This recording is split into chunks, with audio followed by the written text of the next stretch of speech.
Terus dia nampak mayat bidan Senah yang dah mula mereput. Terus dia rebah pensan kat situ juga. Rupanya bidan tua tu dah. Okey, untuk kisah kedua ni dikongsikan oleh seorang lelaki yang bernama Ali. Ali ni dia nak share satu kisah yang orang kampung dulu-dulu memang percaya sangat lah pasal badi bidan. Benda ni bukan sekadar kita serang kosong je, tapi dikatakan boleh ikut sekali kalau tersilap langkah. Kisah ni jadi kat satu kampung hujung hutan, melibatkan seorang wanita bernama Mariam dan seorang bidan tua yang simpan rahsia gelap sampai mati. Mariam macam biasalah jalan kaki pergi rumah bidan Senah untuk urut badan, walaupun sebenarnya dia dah lama pun habis pantang tu.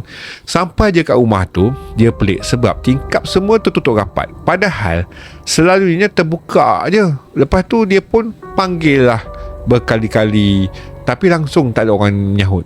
Makin lama makin rasa dah tak sedap dah, dan siap jenguk kat bawah rumah, tengok kolong pangkin semua kosong.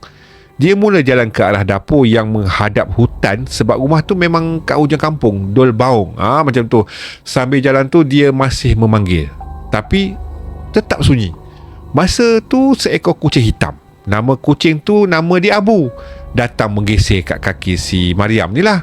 Mariam kenal sangatlah si kucing tu. Memang kucing tu bidan Senah yang punya. Dia pun sembang-sembang sorang-sorang lah sambil usap kepala si kucing tu, tertanya-tanya mana tuan dia pergi, sebab tak pernah pun macam ni. Tiba-tiba Abu macam ajak dia ikut. Mula-mula Mariam merasa macam ragu lah, sebab mana boleh suka-suka masuk rumah orang kan.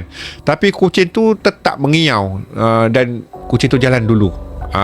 Dalam masa yang sama, hidung dia dah mula bau sesuatu yang busuk tau. Tapi dia tak pasti dari mana datangnya tu.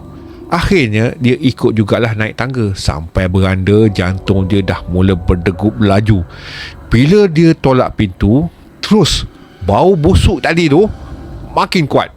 Rumah mula gelap gelita, langsung tak ada pelita. Dia jalan ikut Abu sampai ke rumah utama. Bila pintu bilik ditolak perlahan, terus dia nampak mayat bidan Senah yang dah mula mereput. Terus dia rebah pensan kat situ juga. Rupanya bidan tua tu dah meninggal lebih daripada sehari dah, tapi tak ada siapa pun yang tahu. Malam tu suami dia Gani risau sebab Mariam tak balik-balik. Dia keluarlah pergi cari kayu basikal dalam gelap dengan lampu suluh. Sampai rumah bidan Senah, dia nampak selipar Mariam ada kat tangga tu. Pintu pula terbuka sikit. Memang pelik.